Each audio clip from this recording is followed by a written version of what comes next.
Olá, meus irmãos, a paz do Senhor Jesus para todos. Quero agradecer a todos que são inscritos no meu canal, a vocês que compartilham, a vocês que deixam seu like, a vocês que sempre estão acompanhando a gente. Que Deus abençoe a todos vocês e toda a sua família. Peço a você que ainda não é inscrito, puder se inscrever no nosso canal, vai estar ajudando a nós a anunciar a palavra do Senhor Jesus. E também vocês vão estar deixando seu joinha, se possível for, e compartilhando com a sua família e seus amigos, que vai estar ajudando a gente, né, a fazer esse trabalho tão maravilhoso, tão especial, que é levar a palavra do Senhor, né, cada vez mais longe, cada vez alcançando mais almas. Nós temos que alcançar almas para o reino de Deus. Então você que gosta do Evangelho, gosta da palavra de Deus, gosta de também anunciar a palavra do Senhor, você vai estar anunciando, né, indiretamente, né, compartilhando, deixando seu like e se inscrevendo no nosso canal. Hoje eu quero falar, né, sobre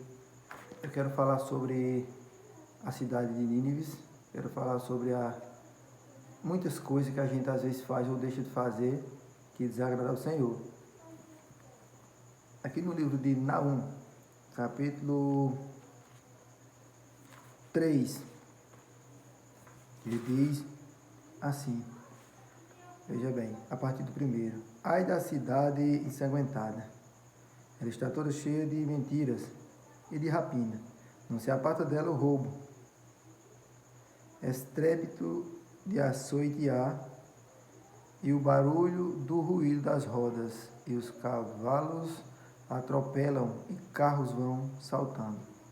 O cavaleiro levanta a espada flamejante, como a lança relampejante, e ali haverá uma multidão de mortos e abundância de cadáveres, e não terão fim. Os defuntos tropeçarão, não terá fim os defuntos, tropeçarão nos seus corpos, por causa da multidão dos pecados, da meretriz muito graciosa, da mestra das feitiçarias, que vendeu as nações com as suas fornicações e as famílias pelas suas feitiçarias. Veja que muitos, ou seja, quase todos estavam perdidos, né, fazendo bagunça, fazendo coisas desagradáveis a Deus. Tudo que você faz que desagrada a Deus é prejuízo para a tua vida, para a tua casa e para a tua família. Tudo que você faz que é contrário à palavra de Deus está prejudicando a tua vida, o teu processo, a tua história. Então, tome cuidado antes de qualquer coisa, olhe se agrada ou não a Deus. Às vezes você pode até não saber se o que você está fazendo é certo ou não certo, mas se for por inocência, o Senhor te perdoa. Mas hoje ninguém tem, Deus não tem ninguém por inocente.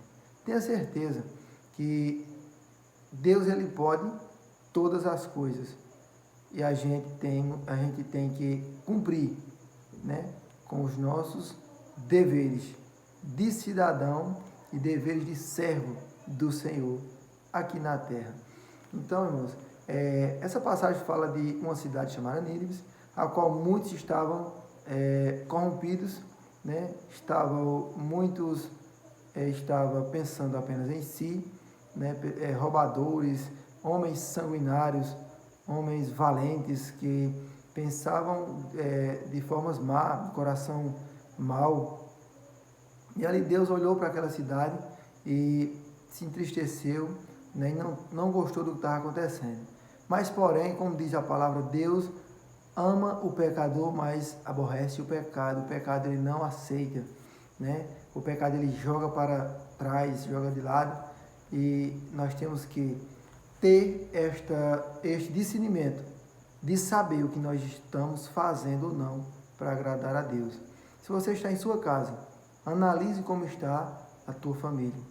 Você, sua esposa, seus filhos, ou o seu esposo e os seus filhos. Se é nesse momento que você está me ouvindo. Veja bem, quando Deus ele fala com a gente, é porque ele tem algo para mudar ou para melhorar o nosso processo, a nossa história. Como assim? Deus ele mandou o recado por Jonas, como nós vimos na história de Jonas lá atrás.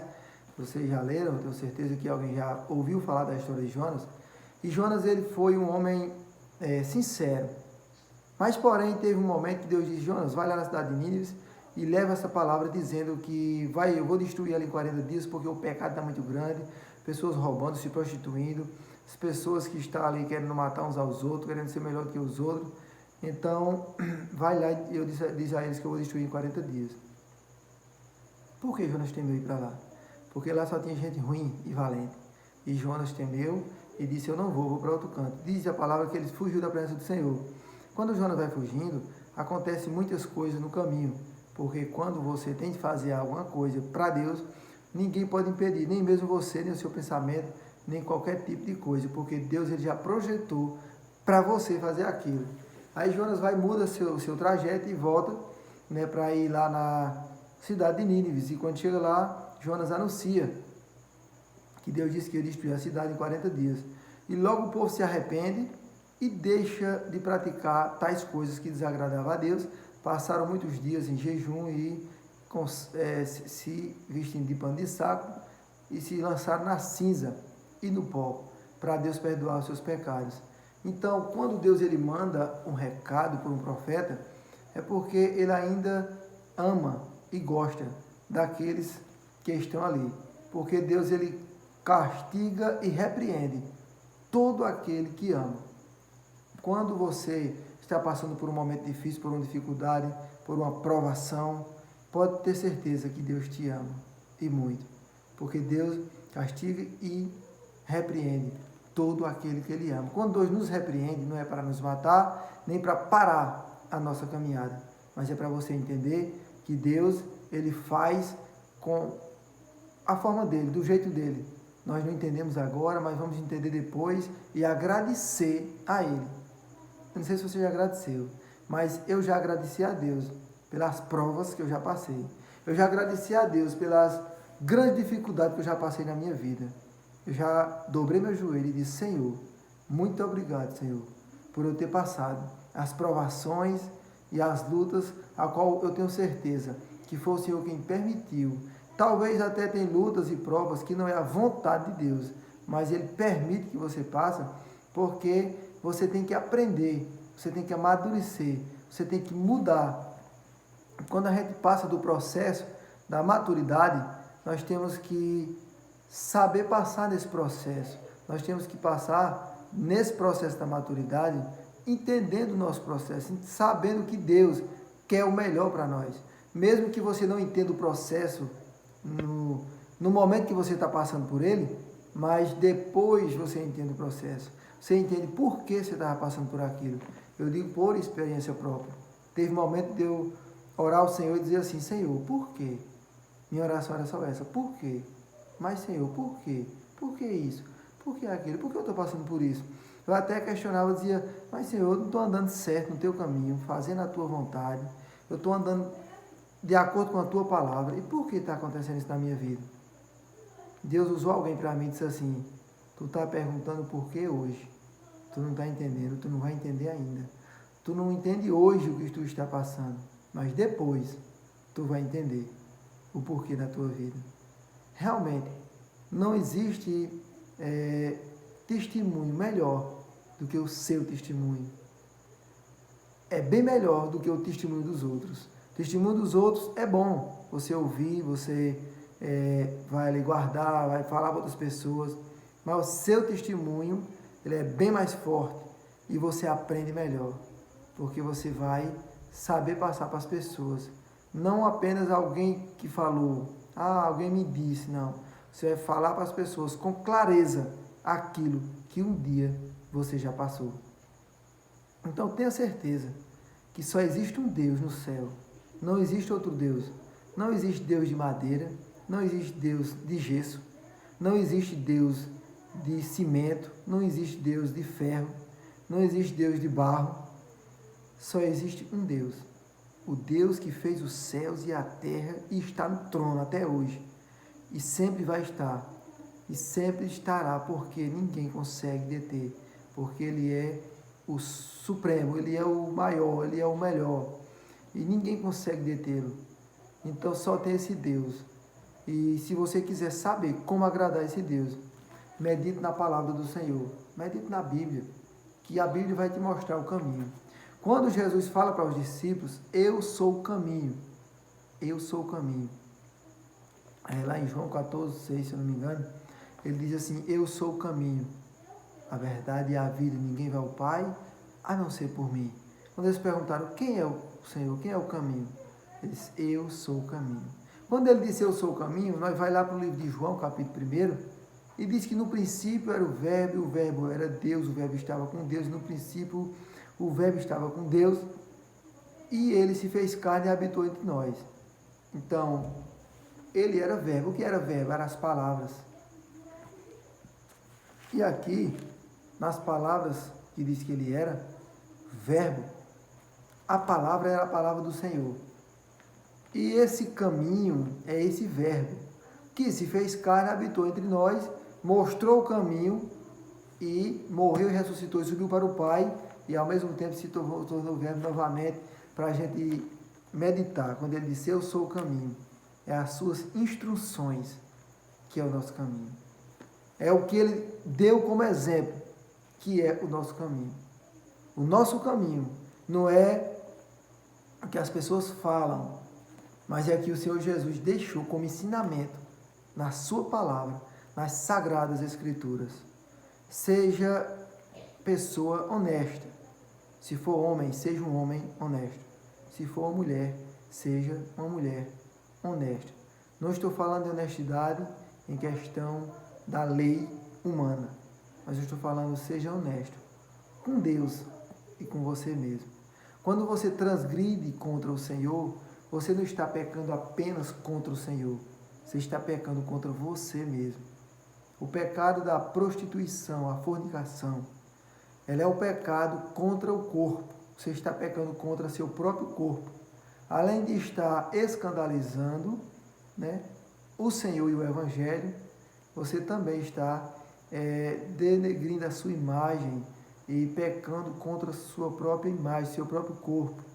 Você está fazendo algo que entristece o coração de Deus. Existem muitas coisas que entristecem o coração de Deus. É preciso você entender que a graça de Deus na vida de um ser humano, ela é muito mais importante do que toda a beleza deste mundo. Porque a graça de Deus é quem nos guia, nos direciona para chegar até o trono celestial, para chegar até o lugar, a nova Jerusalém, a qual Jesus foi preparado. Se você não acredita que vai ter uma nova morada no céu, você também não acredita em Deus. Você também não acredita em que Jesus veio, morreu na cruz para salvar a humanidade. Se você não acredita, infelizmente, o seu caminho não é bom. Então, acredite no Senhor, acredite em Deus, que é o único Salvador da nossa alma, e faça a vontade dEle. Se você é uma pessoa já crente, uma pessoa evangélica, uma pessoa que busca a palavra do Senhor, então seja profeta e vá profetizar aonde Deus mandou você ir profetizar. Porque quando Deus manda, Senhor, eu não vou não, porque aquele povo é rebelde, aquele povo é chato, aquele povo é isso, é aquilo. Não adianta você questionar. Jonas questionou, tentou sair da cidade, né, fugindo para outra cidade, e quando ele vai no meio do caminho, no navio, vem uma grande tempestade e ele é preciso ser jogado no mar. E um peixe engole ele e joga no lugar que era para ele ir. Então, quando Deus manda, ele se responsabiliza. Deus ia destruir a cidade realmente. Só que o povo se arrependeram. Então Deus também desistiu de destruir a cidade. Então, quando Deus manda você pregar para alguém, quando Deus manda você profetizar para alguém, não se acovarde, vá. Porque ele se responsabiliza pelo que manda, pelo que ele faz. Quando ele está mandando é porque ele sabe que naquela alma, naquela vida, naquela casa, vai ter convenção de almas. Tenha certeza que Deus, ele pode fazer todas as coisas. Mostre o tamanho do Deus que você serve, não é pelas suas pregações, nem pelo seu louvor, nem pela leitura bonita que você faz da Bíblia. Mostre o tamanho do Deus que você serve pelos milagres pelos prodígios, pela graça que há na tua vida, pela unção de Deus na tua vida. Mostre o tamanho do Deus que você serve, pelo seu bom testemunho, por onde você passar, como um bom esposo, uma boa esposa, um bom filho, uma boa filha, um bom irmão, uma boa irmã, um bom pai e uma boa mãe. Mostre isso, uma boa nora, uma boa sogra, um bom genro ou um bom sogro. Seja paciente, né? Seja humilde, faça o que agrada ao Senhor. E tenha certeza, quando a gente faz para o Senhor, diz a palavra de Deus que Ele nos recompensará 100 vezes mais. Ou seja, nos recompensa 100 vezes mais aqui na terra e por fim nos dá a vida eterna. E se Ele não desse nada aqui na terra para a gente, já estaria bom demais. Só Ele dá a salvação, que é a eternidade, porque aqui é passageiro. A gente acha que a vida demora, que eu vou curtir a vida, porque é muito tempo aqui na terra, eu vou curtir. Mas, irmão, o tempo passa ligeiro, viu? Olha meus cabelos brancos, dá para vocês verem aí? Meus cabelos brancos. Um dia desse, eu era um garotinho que andava brincando, não sabia o que era a vida, não entendia nada, nem da obra do Senhor, e nem muito menos do mundo lá fora. E hoje, já estou de cabelo branco, eu já estou entendendo como é o trabalhar de Deus na vida da gente, na vida do ser humano. Tenha certeza que Deus ele pode fazer pela tua vida, pela tua casa e pela tua família. Dê lugar a Ele, dê lugar a Deus que Ele vai agir na tua casa, na tua família. Não tenha vergonha, não olhe para o que o povo diz ou para o que o povo vai pensar de você, desde que você esteja agradando a Deus. Tenha cuidado sim com o que o povo vai pensar de você, se acaso você estiver denegrindo sua imagem junto com a imagem do Senhor. Mas se sendo para agradar a Deus, ou enquanto você estiver agradando a Deus, não se importe com as pessoas. Porque eu não estou nem aí para as pessoas, desde que eu esteja agradando ao meu Deus. Claro que tudo que eu faço, ou que eu vou fazer, eu tenho que fazer com sabedoria.